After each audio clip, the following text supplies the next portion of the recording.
Okay guys, so it's another video, and this video is I'm gonna name it, I think, the Alabaster Jar Goddess meaning.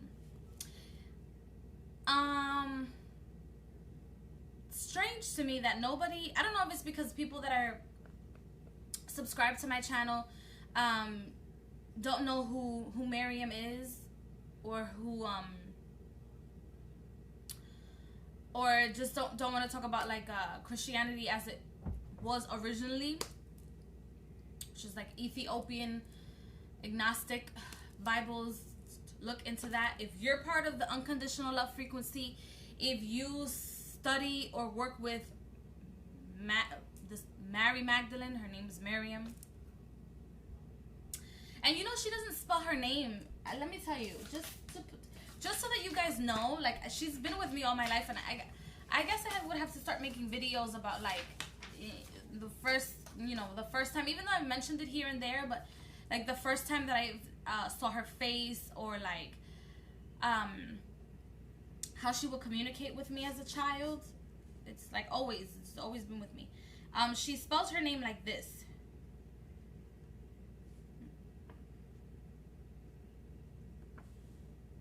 I guess you guys can see.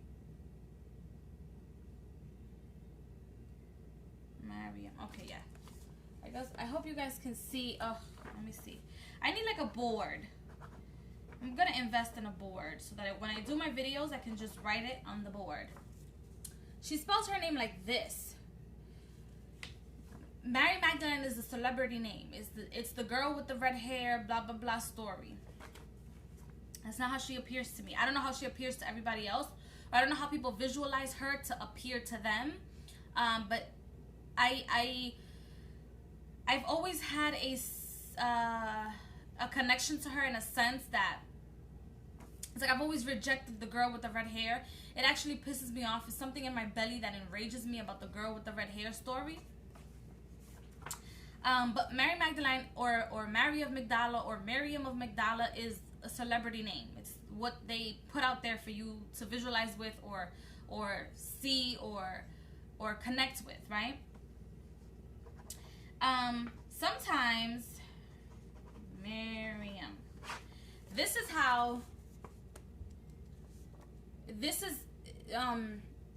the name of how, like, with an I here. This is the name that that she spells her name with, or how she came to me as, not Mary, not Rose of something, or other, or like, not to say that it's wrong. I mean, I'm telling you, I'm gonna sound very fucking cunning to somebody, or to somebody is watching this video, but it's just,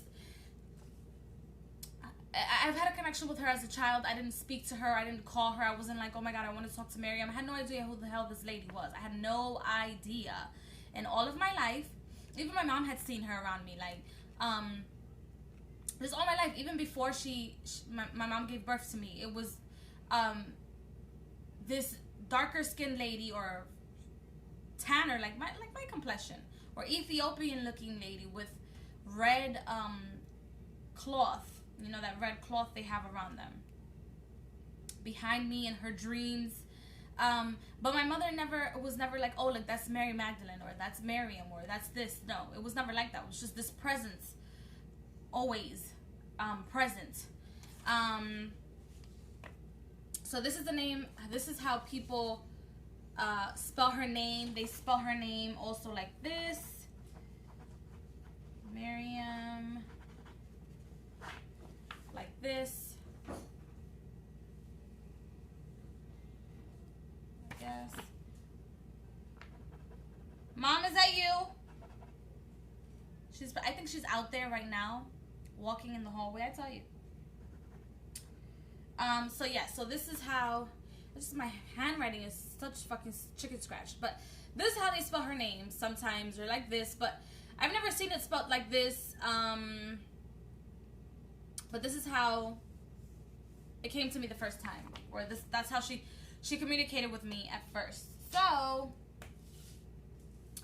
I bring her up because it's crazy to me how I've been calling, that's my name, or like my witchy name, or like my goddess name is the alabaster jar goddess. And no one stopped to ask, like, okay, so do you work with Mary Magdalene? Every 5 minutes I'm gonna pause the video, start it again, pause the video until it becomes one video. So I'll be back. Okay, anyway, so insane. So it's very weird to me. I don't know if it's because people don't know about her.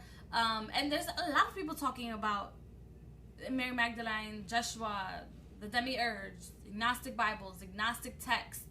The agnostic texts, I do believe, have either been translated the wrong fucking way, or excuse me, or people just they're writing whatever it is that they want the masses to follow. Because you have to understand, there's certain energies or families or connections or rings, whatever you want to call them, that are in control of what the masses watch, or what they see, what they follow, so on and so forth. And once I start doing the video about, like, the book that I'm reading, which is the Gospel of Mary Magdalene, or Mary Magdalene, there's something funny about it, but I'll get into it once I review the book and I start talking to you guys about my feels and what I feel in my meditation about the book. It's the first time I read a book about her that is supposed to be non-fictional, or that has something about her book or her gospel. I am 25 years old and I've never read a gospel about her until now. And the only reason I know about her is because I used to, well, not that I still do. I still go to the library, but I would go to the library as a kid, and I was always guided. Like, I would be doing my homework, and I would feel that presence, and I already knew it was her. And she would guide me to, like, the fictional books that were on certain shelves, or stories that were about her. And I was like a kid trying to connect dots of who this person was. And at that time, I was a Catholic. I was a Catholic girl. And like I said, it's just strange to me how nobody has how people just keep subscribing and watching my videos. I introduce myself as the Alabaster Jar Goddess, but nobody questions, like, bitch, who do you think you are? Calling yourself the Alabaster Jar Goddess. Like, the only person who gave an alabaster jar goddess with anything, an alabaster jar with oil about anything, was Miriam. Nobody has checked me. So it concerns me, one, because people, I don't know if it's people don't know about her, even though there's so much information about her nowadays, or it's because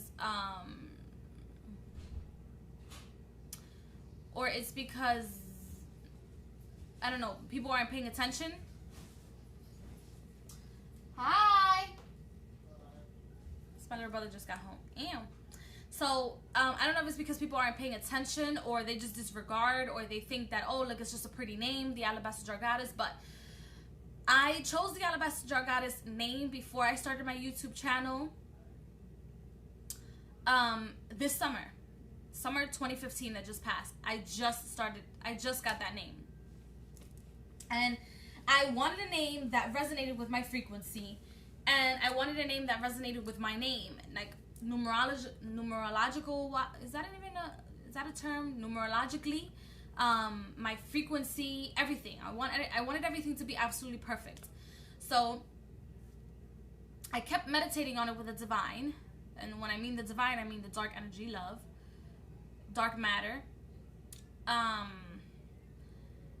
I started meditating with dark matter consciously this summer, and I'll make another video about, like, I feel like I have to explain myself in every single little thing so you guys understand, but I came about the actual name for this energy that I was feeling via a Shira Star Goddess's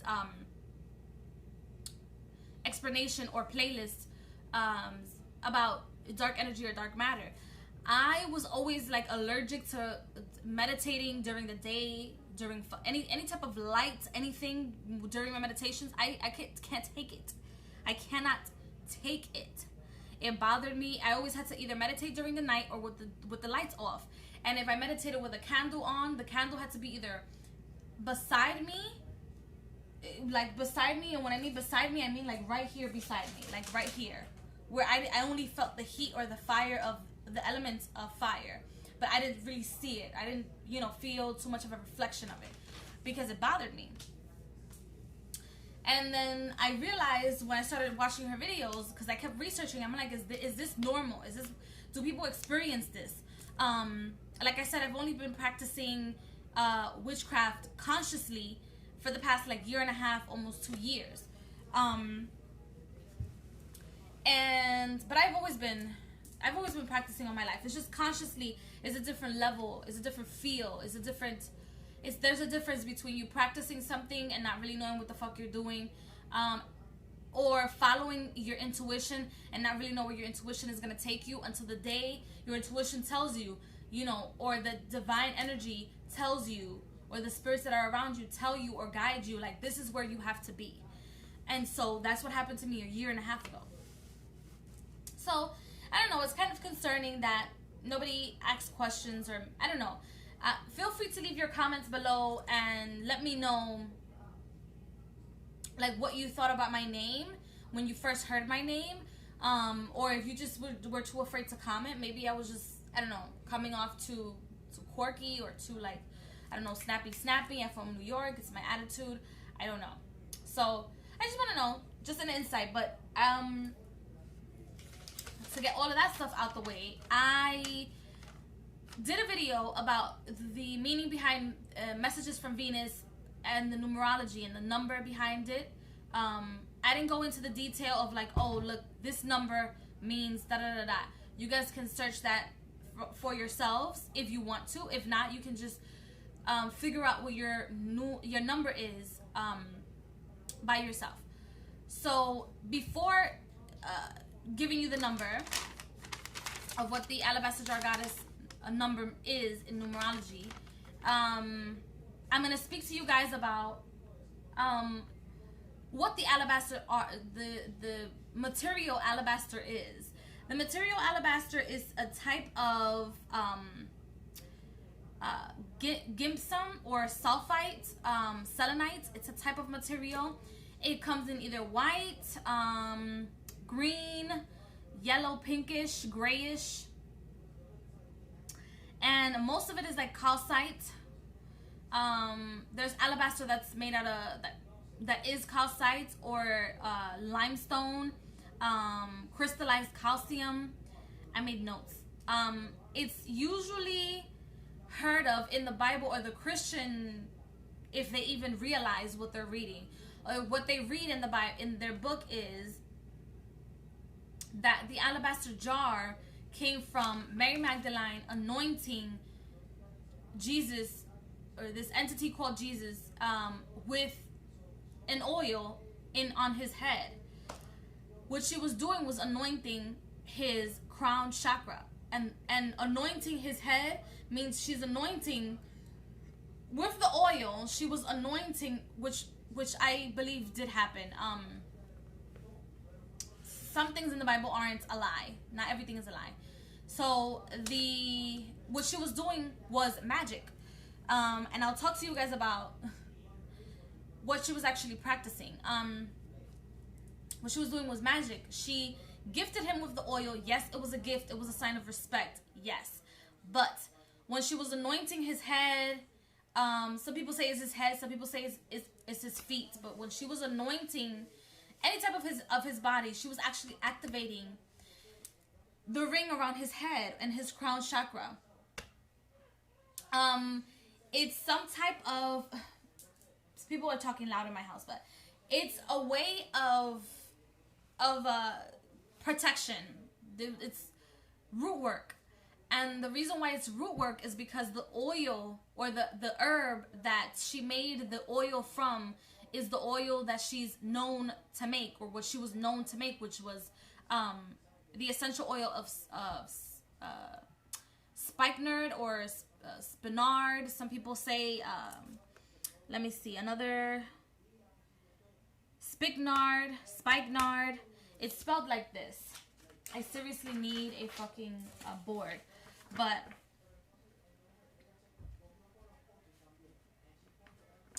it's a root. that's why I say that she was practicing root work, because what the essential oil comes from the root of this herb or this plant. And that herb, the planet is Venus. The herb for spignard is, the planet of spignard is Venus, or representation of Venus. Again, another reason why messages from Venus. People mix it with honey. People use it to cure, I don't know, like bruises and burns on the outer layer of their skin. People use it to rub their bellies or rub their stomachs when they're having belly pain. When women are about to give birth, not when they're in, during any type of trimester, but when they're about to give birth, sometimes the oil is used to kind of numb the stomach area and help with the pain. Healing of the skin, anointing, and it also goes by, it's under the family of like ginger or musk root. Let me see. And that's that. So most people see like, oh, the alabaster is, well, most people, if you know the Christian story or you know that side of the story, they connect the alabaster immediately with Miriam. So just so you know, the oil that she had in there, or the alchemy that she had in there, was spignard root. Now, the alabaster itself, or the jar itself that she uses, a lot of people from Egypt and Greece used it to anoint the dead, to anoint Egyptian boxes. To prepare the space where the dead were going to be. A lot of alabaster material is found. Let's see. The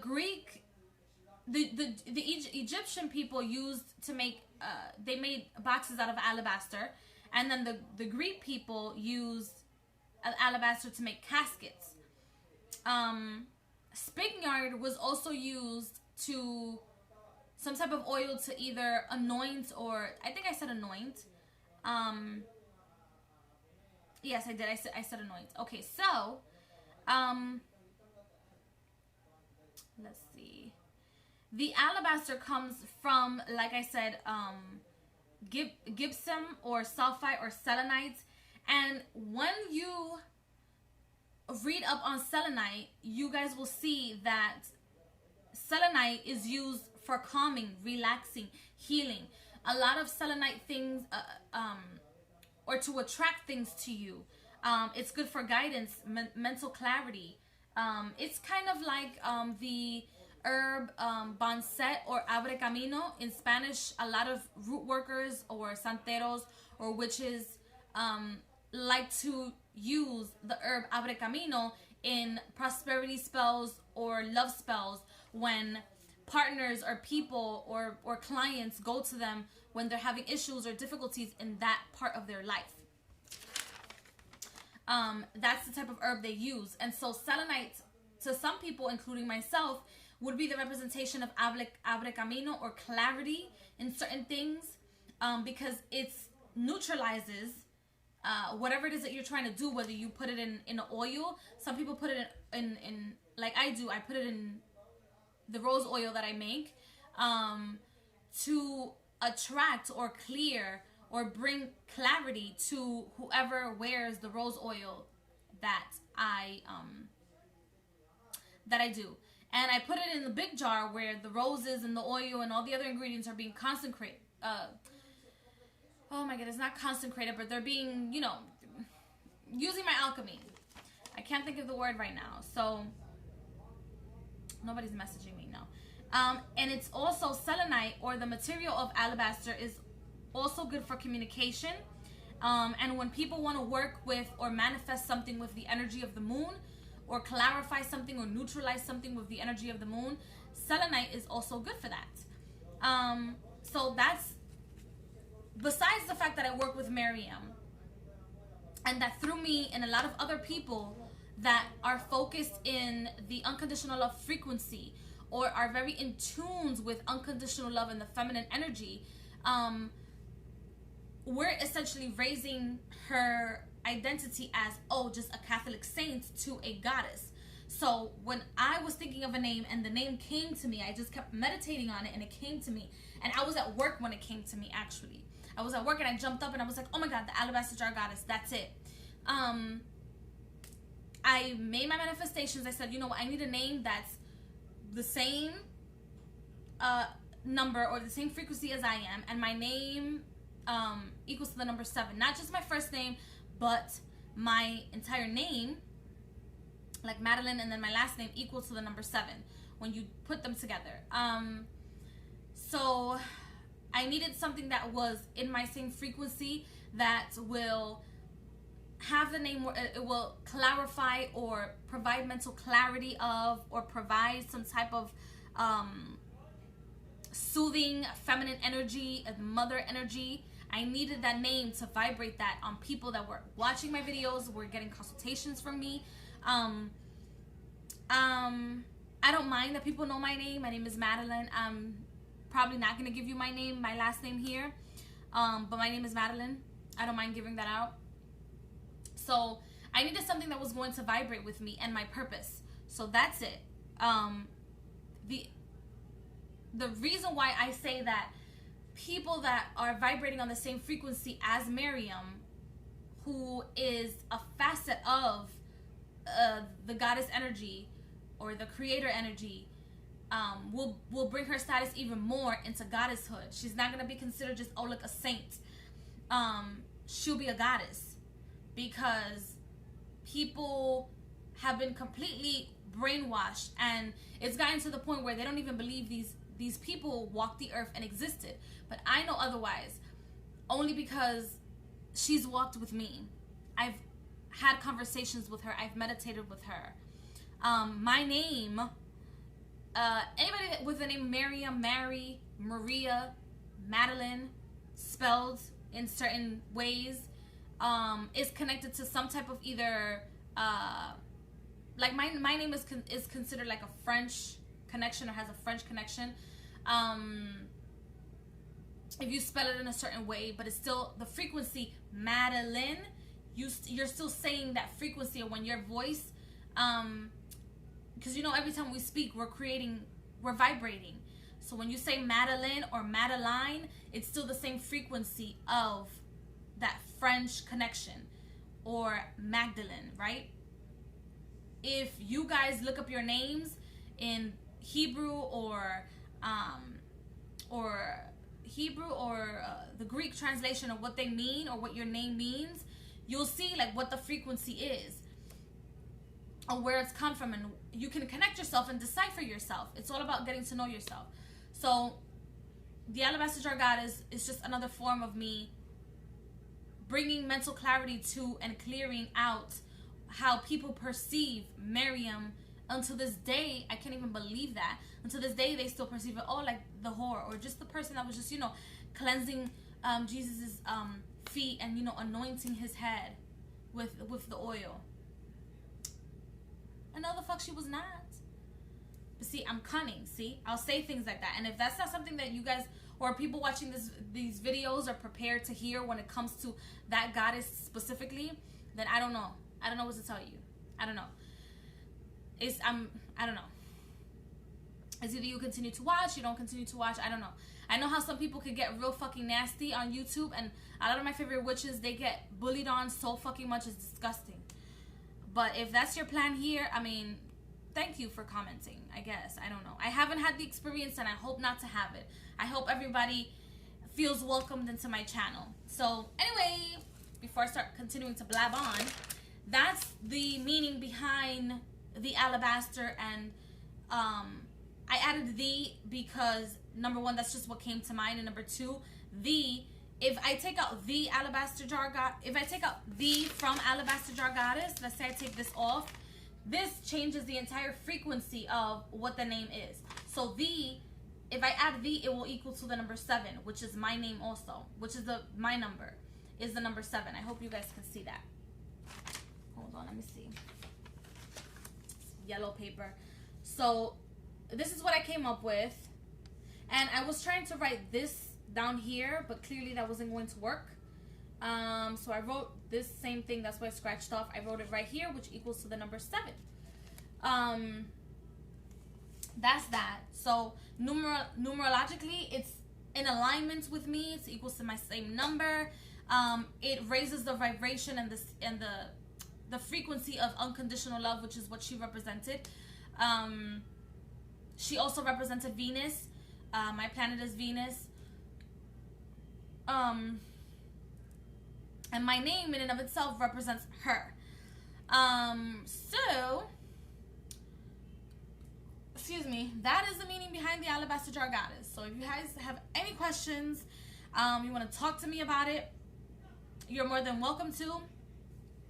And I will for sure be making videos and introducing you guys to a different perspective of her and how I have been working with her, and when she came to me on, and so on and so forth. So I wish you guys a very good evening wherever you are. It's evening in my house around what time is it here? It's, I don't know, it has to be like 9 o'clock already. Yes, it's 9:12 here. So good evening, good night to all, and I hope you guys enjoyed this video.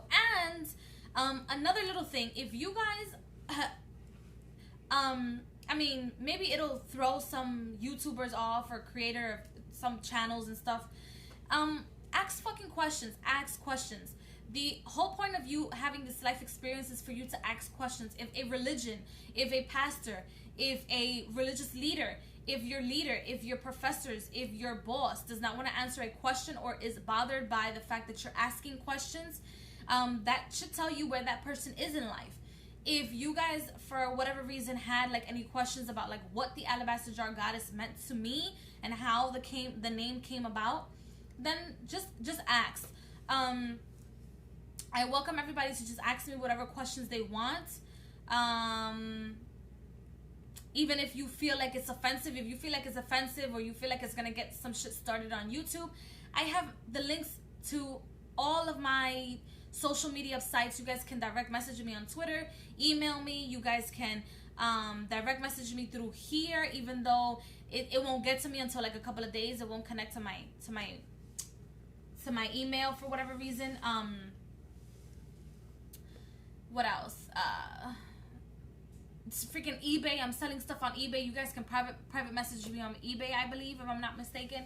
I don't know how that shit works, but you guys can talk to me. It's important to be open. To me, it's important. It will be a sin if I'm not open to you guys about my experience. And that's the sin that I created for myself. Not that I, if I'm, feeding my ego or thinking I'm hot shit in a bag of chips when I'm not, then you know what? I would stop. The moment I have my ego take over my head on like how much knowledge I acquire or who I speak to or what I learn and what my practice is the moment where I'm shooting myself right in the foot. I will never be that way, and that is a vow. I will never be that way, right? You guys can see I'm not doing this. I will never be that way. And yes, just ask questions. If you guys have any doubts on any spells that I do or anything, just ask me. Just ask. Like, you know what, Madeline, I think you need to be more specific. Maybe you could do a video on that. Ask for video requests. Ask me any questions. I don't mind. So yes, that was my video, and I hope to see you guys soon in the next videos. Bye, good night. Oh, stay tuned also for the daily for January 13th. All right, now I'm leaving. Bye.